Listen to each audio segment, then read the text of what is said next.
Bienvenidos a Voz y Política con Khaled Barquero, la nueva forma de hacer periodismo.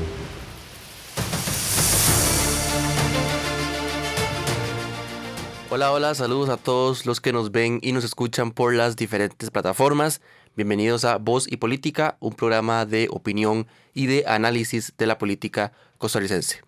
Nos encontramos grabando desde la Universidad Internacional de las Américas y vamos a hablar un poco, para terminar esta segunda temporada de Voz y Política, a analizar y a conversar un poco con el estratega y analista político Iván Barrantes sobre el panorama de las elecciones presidenciales del 2026. Vamos a hablar de ciertos candidatos, ventajas, desventajas y posibles escenarios donde ellos vayan a dirigir su campaña. Don Iván, muchas gracias por acompañarnos acá en ese espacio de Voz y Política. Muchas gracias, a las órdenes. Pues primera vez que vengo por acá, así que gracias por la invitación. Bienvenido acá a la Universidad Internacional de las Américas.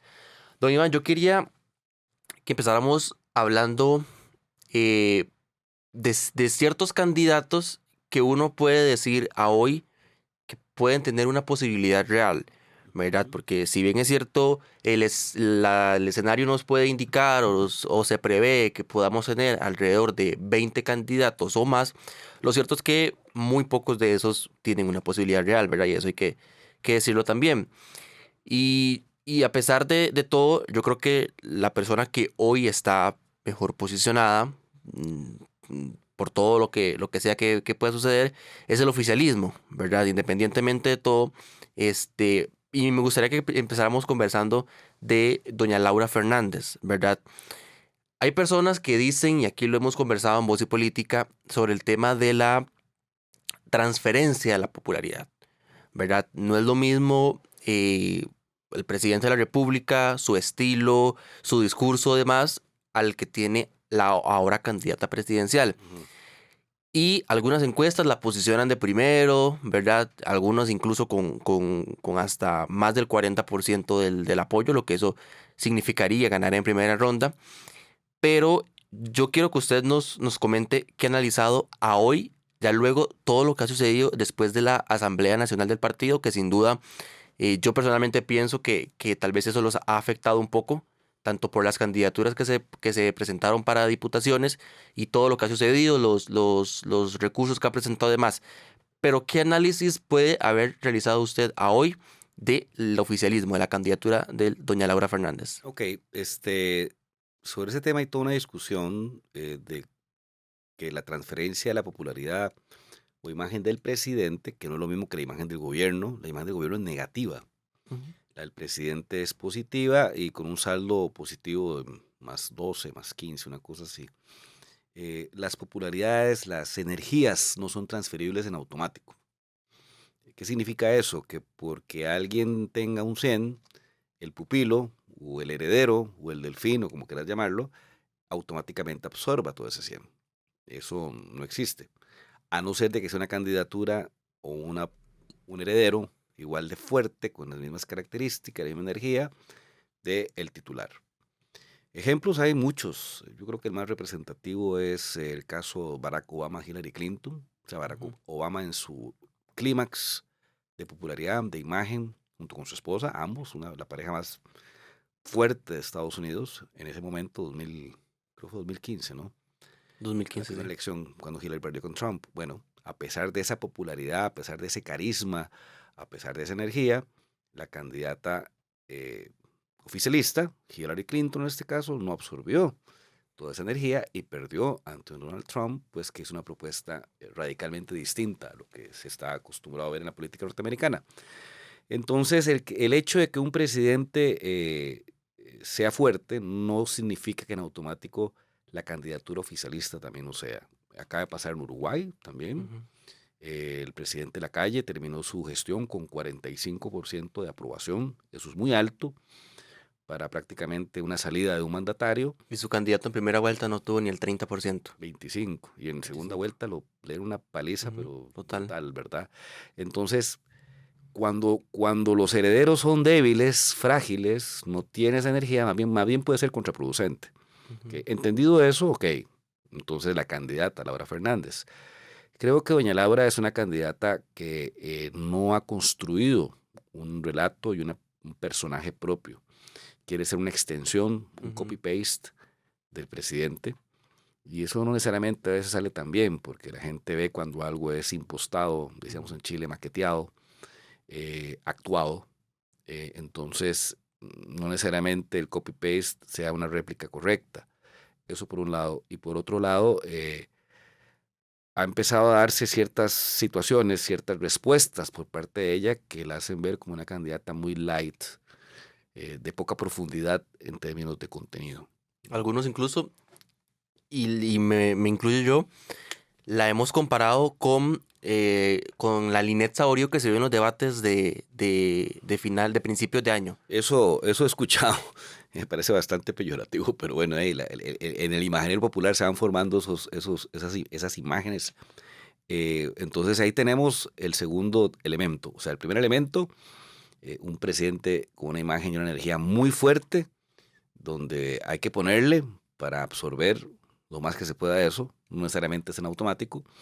Número dos, una candidata parecía no ser tan fuerte, se esfuerza mucho en hacer el copy-paste, entonces no se ve tan auténtico y pareciera que tiene poca profundidad en términos de conocimiento, manejo, etc.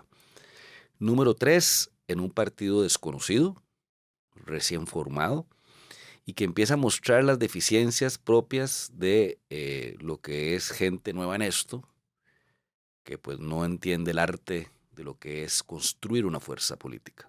O sea, la construcción de una fuerza política no sucede solo porque tu líder sea popular. El tema es más de fondo. Pero ahí es donde uno empieza a ver el pecado original de todo esto. O sea, Rodrigo Chávez gana la presidencia sin tener un proyecto político real. Simplemente se subió en un taxi, progreso socialdemócrata, y con la personalidad y ese personaje macho alfa fuerte que el mercado demandaba, logra imponerse a Fabricio Alvarado, que lo saca de la primera, del boleto que tenía ya ganado Ya a lo segunda tenía asegurado, vuelta. sí. Sí, sí, pegámoslo en el poste, yo estaba en esa campaña, decía yo. Y 40.000 votos aproximadamente fue lo que lo separó. 350 contra 311. Sí, Usted 300. está poniendo el dedo en la herida.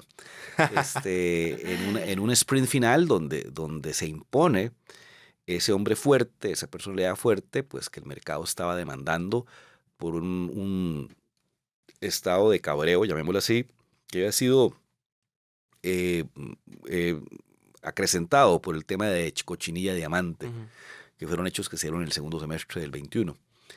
Y que ya habían síntomas de eso con lo que pasó en el 2018 con la candidatura de Juan Diego Castro. O sea, Juan Diego Castro había sido un primer anuncio de un mercado, un grupo que estaba demandando ese hombre fuerte, golpea la mesa, con anti-establishment, etcétera. Y pues Rodrigo Chávez logra capitalizar ese ambiente y él, que realmente es así, pues se convierte en el candidato ideal para las circunstancias. En esto yo sí quiero ser claro, no existen ni buenos ni malos candidatos en la vida. Ni uno hace o no hace presidentes, lo que existe son circunstancias. Y esas circunstancias son muy ajenas a uno. Por eso uno tiene que entender el mercado. Esto es como surfear. Cuando usted lee bien la ola y se monta bien sobre ella y mantiene el equilibrio, el trabajo está hecho. Si usted no logra montarse bien o no mantiene el equilibrio, la ola lo bota o usted no capitaliza esa fuerza que es ajena a usted, es centrífuga, es natural. Esto es de energías. Sí, sí. Entonces... Y lo vimos, perdón, y lo vimos en el 2018, ¿verdad? Yo creo que es el mejor ejemplo. Usted ha dado en el clavo, esa puede pasar a la historia como la elección más circunstancial que ha existido, porque ambos eran quinto y sexto, se vino un fallo de la Corte Interamericana, salió uno de ellos a decir que el fallo sacaba al país de la Corte y en una semana se puso en primer lugar, la gente entró en pánico y el único candidato que hay que reconocerle que fue lo bueno que hizo, que cerró filas contra eso en lugar de tomar agenda conservadora como lo hicieron todos los demás, y entonces todos los que no estaban de acuerdo con la posición conservadora cerraron filas ahí. Yo siempre he dicho que si el candidato del Frente Amplio en ese momento hubiera sido Villalta, Carlos Alvarado no gana. Ese voto se hubiera repartido. Pero le tocó un candidato más débil. De nuevo volvemos al tema de los candidatos frágiles, débiles, como lo era Edgardo Araya.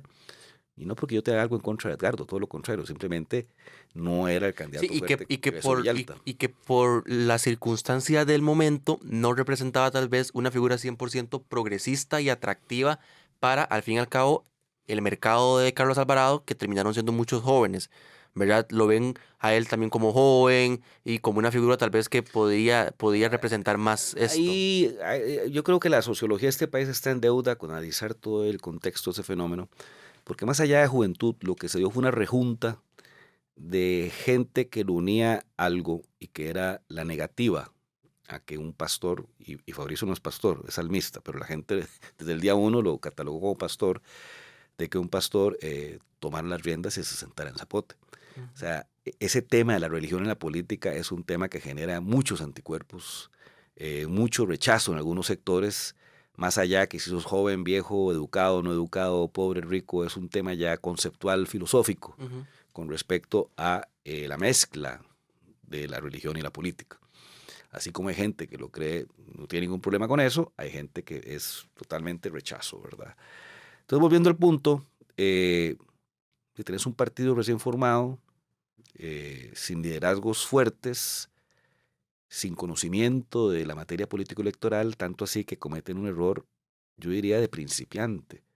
Todos sabemos que hay que enviar un reglamento al tribunal para poder regular tu proceso de elección Ujú. interna.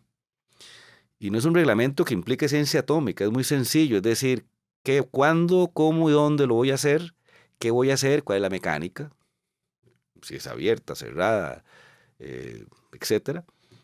Y eso se aprueba y listo, usted queda validado. Al no enviar el reglamento, usted está incumpliendo el proceso y entonces todo lo que hizo ahorita está stand-by, pero todo apunta que va para abajo. Como dice popularmente mi mamá, están alitas de cucaracha. Está ahorita de cucaracha porque es una falta grave por omisión, Ujú. ¿verdad? No es el caso de Liberación, que es una falta no por omisión, sino porque lo han intentado no sé cuántas veces y el Cantón de San Ramón, por una pugna ahí de juego-poder, de ahí no hace el quórum. Entonces ahí sí puede haber el beneficio de la duda de que no es que el partido esté pecando o haciéndolo por omisión, sino que simplemente está haciendo su máximo esfuerzo y no se puede. Y ahí el tribunal ya fue claro que, ok, eso tan pequeño no puede matar lo que es grande, o sea, el resto 82 cantonales. Primera decisión, sí puede elegir la asamblea nueva, no la vigente. Pero, pero, hasta que no cumplan la cantonal de San Ramón, no tienen derecho a deuda política. Y eso es un problema en un partido Sí, claro. que se analiza los gastos de la 2014, 2018, 2022, no trabaja con menos de 5.000 millones de colones. ¿Por qué? Porque es un partido que sustenta su trabajo en la estructura territorial, en la organización. Es como tener un sistema de distribución con 200 camiones, 200 vendedores y cada vendedor con 2 ayudantes y manejas no sé cuántos productos en el camión. O sea, eso tiene un costo muy alto, pero es lo que te permite la ventaja competitiva y ser siempre un partido competitivo. Volviendo al oficialismo, entonces, en un partido nuevo, con una candidata nueva, que pareciera que no tiene profundidad, que no puede absorber al 100% la energía del presidente y que están alitas de cucaracha, el panorama pinta un poquito, ¿verdad?, complicado. Lo que pasa es que si hay algo que tiene el chavismo, y no han sido muy hábiles, y se les reconoce su buen trabajo, es en la construcción de imágenes. ¿Cuál es la imagen que se ha construido? Un tren que viene a toda velocidad, arrasando, con vagones abiertos para que todo el mundo se guinde Ujú. y que va rumbo al triunfo. Y pareciera que el tren no va tan rápido, los vagones ya estaban llenos, entonces muchos se quedaron fuera y es parte del problema que se está dando ahora. Y eso del triunfo es relativo porque si el chavismo no ganara en primera vuelta, que lo veo muy difícil por la dispersión electoral que va a haber, ya en una segunda vuelta, en un 1-1, y con una candidata que no es tan fuerte y se le pueden ver más las deficiencias, imagínese el INET en una segunda vuelta en 1-1, Ujú. eso hubiera pasado. Eh, y con una posible alianza de todas las fuerzas opositoras con tal de que no haya continuidad del oficialismo, eso está duro, duro. Ujú. Sí, Pero esa claro. imagen de que arrasa, de que gana, de que ese es ya el triunfalismo, la han logrado instalar. Cuando uno hace investigación, hay una pregunta que es vital en todo esto. Cuando usted le pregunta a la persona, no por quién vota, sino quién cree usted que va a ganar las elecciones. Yo recuerdo hace 4 años que en esta misma fecha, a esa pregunta, José María Figueres sacaba 70 y resto por ciento como el candidato que la gente creía que iba a ganar. Declaraban que votaban por él como el 20% y 70% el resto decía, pero es el que va a ganar. Pero ¿por qué ese diferencial de 50 puntos? Y en un partido con una tasa de rechazo alta, que es la respuesta por cuál partido nunca votaría, andaba arriba del 50%, y con un candidato lleno de negativos, que eran como el 70 y algo por ciento negativos. Entonces, ¿por qué lo veían ganador? Porque en términos de campaña, en términos de relato, en términos de imagen, se lo había logrado posicionar como ganador. Eso es un problema para cualquier contrincante, porque cuando usted se posiciona como el ganador, pasan dos cosas. Uno, usted dice, no, hombre, ¿para qué hubiera a votar si va a ganar fulano? Y se queda en la casa. Se dispara la abstención. Pues ya en un ganador por cierto, aunque no sea cierto. Se llama expectativa adaptativa. Y dos, surgen los vivazos del voto útil. De como va a ganar fulano, hay que votar por él. Entonces, si hoy, y nosotros tenemos un interno, se preguntara a la gente, ¿quién cree usted que va a ganar? El número que tenemos es que 62% dice que Laura Fernández. Y su intención de voto es 18%. Ahí es donde usted ve que hay todo un aparato y toda una campaña construyendo la imagen de que es el ganador. La oposición, ¿cuál tiene que ser su trabajo? Destruir ese número. No, un momentico. No, que va a ganar ni que nada. Y empezar esa lucha. Y que ese número baje. Tomando el mismo ejemplo Figueres. Ya en diciembre del 21, ese número estaba en 30. Se hizo todo un esfuerzo para reducirlo y decirle a la gente, no va a ganar. Bueno, lo que hizo Fabricio ayudó, lo que hizo Linet, que apareció de un momento a otro, y en diciembre la daban por ganadora. Sí, claro. Yo lo recuerdo. Y empezaban a crecer por abajo, subterráneamente, Rodrigo Chávez y Eli Feinsack. Si usted revisa cualquier encuesta de diciembre, Rodrigo marcaba 5 y Eli entre 1 y 2. Y Chávez terminó con 17 y Eli con 12 punto algo por arriba de Linet. Eso se llaman candidaturas emergentes, que están limpias de prejuicios, de mochilas como la marca partido, y son los outsiders, no porque no estén en política, sino porque son nuevos en el juego. Hoy por hoy, uno de los grandes problemas es que no existe una candidatura de ese tipo. Fabricio Alvarado, la tercera vez que va. Usted mencionaba a don Iván en una entrevista en Radio Surquí, dos nombres que yo podría meter ahí en eso que usted menciona. A Luis Amador, Sí. bueno, que ahora no sabemos qué va a pasar con él, Todavía no sabemos. y a José Aguilar, Correcto. del Partido Avanza. Correcto. ¿Usted los visualiza como esos posibles emergentes?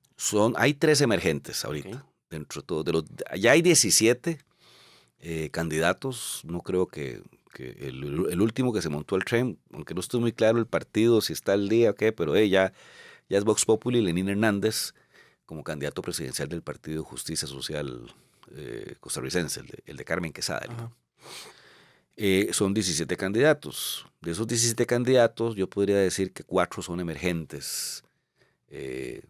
Amador, Aguilar, Ana Virginia Calzada y Lenín Hernández. Tenés ya viejos conocidos, Eli Feinsack, Fabricio, que curiosamente Fabricio se convierte por hoy en el candidato con más experiencia de todos. O sea, 3 campañas presidenciales, 2 diputaciones. Ninguno tiene ese récord. Irónicamente, al que en el pasado consideraban con menos experiencia y menos capacidad, resulta que ahora es el que tiene el mejor palmarés, como si fuera fútbol. Por eso Fabricio, su campaña debería estar más enfocada a la marca partido, porque ellos tienen un serio problema de quiebre voto. Sí, claro, por supuesto. Su candidato logra 10 usted lo decía, y ellos logran 6, entonces pierden diputados, ¿verdad? Natalia es su segunda campaña, ministra de la presidencia, diputada, o sea, es una vieja conocida. Fernando Zamora es un viejo conocido, Claudia Alpizar es un viejo conocido. Claudia Dobles, la esposa del expresidente, primera dama. O sea, si usted lo ve bien, emergentes, esos 4. Y tal vez el muchacho aquí Costa Rica manda, que ahorita en el nombre recuerdo que se llama Ronnie Castillo, pero realmente demasiado desconocido, demasiado emergente, más bien, ¿verdad? Sí. Entonces es una elección donde tenés una candidatura de un pueblo soberano que está en alitas de cucarachas, siguiendo tu concepto, una candidata que pareciera no tener mucho fondo, débil, con respecto a lo que tiene que emular. O sea, yo no sé si Laura es débil o no. Lo que sí sé es que la vara que tiene es muy alta. Yo visualizo, don Iván, a Laura Fernández a hoy con el José María Figueres de la elección pasada. Correcto. Tenía todo para ganar, digamos, creo que era el que más apoyo tenía y los números lo reflejaron, José María Figueres con más de 570,000 votos, ¿verdad? Pero su mayor problema era en una segunda ronda, cuando Correcto. todos los demás iban a ir en contra tuya. Correcto. Lo que pasa es que si ese número, en términos de estrategia, uno como estratega opositor no lo destruye, o sea, si lo tiene 62 hay que llevárselo a uno, si pudiera, esa percepción termina imponiéndose. La guerra durante los próximos, ya en septiembre quedan todos alineados, a partir de octubre es esa, es cómo empiezo a destruir esa imagen de que el oficialismo ya es ganador, para que el discurso triunfalista empiece a perder efectividad. Ese es el juego en todo esto. Pero para lograr hacer eso, tenés que posicionarte como un candidato fuerte, capaz de enfrentar la maquinaria oficialista, que está apoyada por una gradería de sol brava. O sea, la ultramorada se queda atrás del perfil de la gradería de sol chavista, que es brava, agresiva, irracional. Ajá.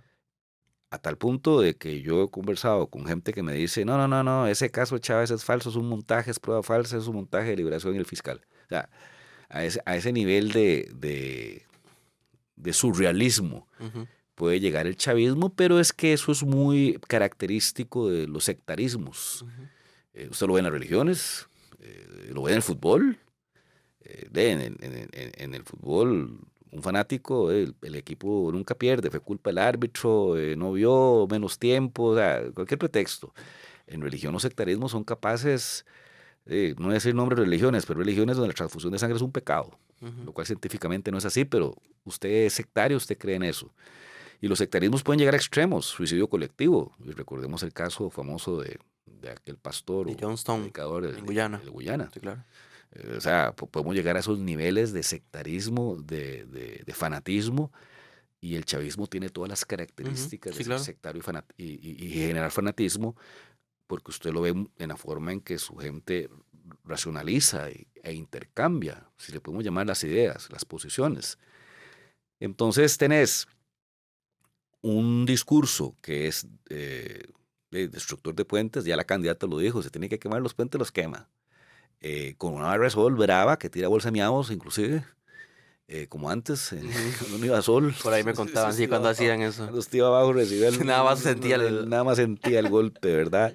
Entonces, lo que yo veo es que los otros actores no están entendiendo dónde van a ir a jugar. Eso es como cuando en los 90s uno iba a jugar al Puerto con aquel equipo de Punta Arenas que era bravo, en aquella cancha, Lito Pérez, el Llano jugara a mediodía, y aquella barra del Puerto, de que usted sí podía salir mal de ahí, ¿verdad? Sí, claro. Entonces, si usted no se prepara en función de esas características de ese partido, usted sale goleado. Entonces, yo no entiendo por qué los contrincantes no han entendido que ahí era un juego rudo. O sea, no es un juego fino, es un juego rudo. Entonces ahí es donde el oficialismo, sin ser tan fuerte, es fuerte. Más por complacencia de los competidores que por sus propias fortalezas. Si alguien se pellizca y dice, no, un momento, aquí la cosa es, primero, posicionarme como el candidato antichavista. ¿Para qué? Porque hay un volumen muy importante que ha empezado a construirse desde hace 2 años con respecto al rechazo de esa figura presidencial que tiene la aceptación y el amor de otro porcentaje importante. Y aquí sí quiero ser enfático. Yo no sé cuál es el número que dan los demás estudios, pero el nuestro dice 48% aprobación, 34% de desaprobación. La diferencia son como 20 ahí de neutros. 48 menos 34 te da un saldo de 14. Eso no es nada extraordinario en estas alturas en un gobierno. De hecho, si yo tomara el número de Luis Guillermo Solís del 2017, es mayor que ese. Recuerden que Luis Guillermo en el último año, después del huracán Otto, tuvo un crecimiento exponencial, tanto así que se inventaron el cementazo para bajárselo, porque había un terror, de nuevo, de que esa popularidad fuera transferida a su candidato, un muchacho joven, ¿verdad?, que era Carlos Alvarado. Es tanto así que la gente tiene en esto la historia siempre es el mejor aliado, que el primer comercial de Carlos Alvarado de campaña decía en la platina, con los brazos abiertos, yo soy la continuidad del cambio. Diciendo, yo soy la continuidad de Luis Guillermo. ¿Por qué? Porque ante un presidente tan bien evaluado, sus números muy superiores a los de Chávez en este momento, en esta misma fecha, era un buen negocio decir que era la continuidad del cambio. Ujú. Cuando se vino el cementazo y vapulearon a Luis Guillermo y a toda su gente, el comercial de enero de Carlos, ¿cuál fue? Con Otón Solís, archienemigo de Luis Guillermo, donde Otón le pasa el sombrero y él se lo pone. No, Caleb, si en esto no hay lealtades, pero de ningún tipo, ¿entiende? Entonces, así funciona. Los esfuerzos de la campaña de Laura Fernández van a ser cómo se posiciona como la continuidad de ese personaje. Y a eso quería ir. La gente ama el personaje. O sea, ese 48% que lo prueba es porque le encanta ese El personaje que trae consigo su estilo, que es muy importante. Y ya es algo, don Iván, que yo no he encontrado en Laura Fernández. La gente votó por Rodrigo Chávez, usted lo decía al principio, por su imagen de macho alfa, de Así persona es. fuerte, Así es. pero yo no veo esa misma característica en Laura Fernández. Entonces, ¿cómo capitalizar un voto que está instrumentalizando a esa figura, Ujú. pero si vos no podés repetirlo? Es que ahí es donde está el meollo del asunto. Yo discrepo con lo que le vi que declaró hoy doña Pilar en la República. No. La popularidad no es transferible en un 100%. Eso no existe. No existe en ninguna actividad. No existe. Es como que su hermano sea el verde, el perfecto, el bueno. Entonces, es mentira que usted va a ser igual. Porque son características, genotipos, circunstancias e historias distintas en cada persona. Cuando usted apuesta a hacer la continuidad de algo, usted tiene que hacerlo bajo su línea, bajo su ADN. Pero si usted trata de hacer un copy-paste y traicionar su ADN y volverse una copia, hay copias que no necesariamente ni son al carbón ni son buenas. Hay un conflicto muy complicado y que de nuevo el gran reto del oficialismo es cómo la gente siga creyendo o empieza a creer, porque todavía no lo cree, de que esa candidata es el copy-paste, es la continuidad al 100% de lo que les gusta que este personaje. Pero ahí quería llegar, el personaje gusta, pero no necesariamente el 100% que dice que les gusta están de acuerdo con su proyecto. Cuando uno agarra los números y ve, bueno, ok, el presidente lo apoya el 48%, su partido tiene el 23% simpatía partidaria, el embudo se va cerrando. Su candidata tiene el 18% de la votación en una papeleta simulada, y por los diputados, no tengo ese número, pero suponte que fueron 12, y por ahí va a andar. O sea, de un 50, Un 12. lo más general, si fuiste un 12 lo más particular. Eso lo que significa es que hay una fascinación por el personaje, gusta, vacilan, o sea, es interesante hacer ejercicio, uno ir a diferentes cantinas cuando está la conferencia de prensa y escuchar a los comensales. Es una combinación de jolgorio, es como estar en un partido de fútbol y que la barra, pero es con las cosas que él dice y cómo las dice, no necesariamente con su proyecto político de Tercera República, de un nuevo contrato social, de llevar un referéndum para cambiar las reglas del juego. Ahí hay un cortocircuito entre que me gusta el personaje, pero no me caso con él. Como me dice un amigo, eso es como cuando uno tiene un amigo así, dicharachero, bueno para los tragos, bueno para las novias, tortero, todo bien, pero yo no lo invito a la casa. Se puede pasar algo, ¿entienden? Un poco es esta, perdona que vea, un poco es esta figura, así, poniéndolo un poco en lenguaje popular, el fenómeno que sucede con el presidente Chávez. Entonces, el proyecto político que están construyendo por medio de Pueblos Soberanos, su gran reto es, bueno, cómo canalizamos, cómo capturamos esa energía, esa fascinación que genera el personaje, y ese personaje no es el candidato. Entonces, ese es el gran reto. Mientras eso pasa a lo interno de ellos, hacia afuera, alguien debería estar diciendo, bueno, más allá de eso, Yo me posiciono como el candidato antichavista, capitalizo ese volumen grande que ya hay de gente que no quiere la continuidad de ese proyecto, aunque el personaje le haga gracia y le ría las cosas los miércoles, pero no quiero que continúen. Todo bien, pero no es para casarse, no es para toda la vida. Y ahí es donde yo veo un problema. Entonces lo que podría pasar es que gane cómodamente en la primera vuelta para pasar a la segunda, y en la segunda, pues dependiendo quién quede ahí, porque yo te digo una cosa, si la final es Fabricio Laura, no sé si Fabricio le ganaría a Laura. Si la final es Laura Ariel, ya el fantasma de la izquierda y del comunismo y todos estos mitos urbanos pueden hacer tambalearse una candidatura de izquierda. Si la final es Laura Liberación, el antiliberacionismo Puede pesar más que el puede antichavismo. pensar que el antichavismo, claro, porque entonces se dice liberación, ¿qué hace el fabricismo, por ejemplo? Que es antiliberacionista por naturaleza. ¿Qué hacen los adeptos de Natalia? O sea, la candidatura que pasa a segunda vuelta contra el chavismo, si el chavismo pasa a la segunda vuelta, porque se puede quedar también, ¿eh? No lo demos por sembrado, eso es un error total.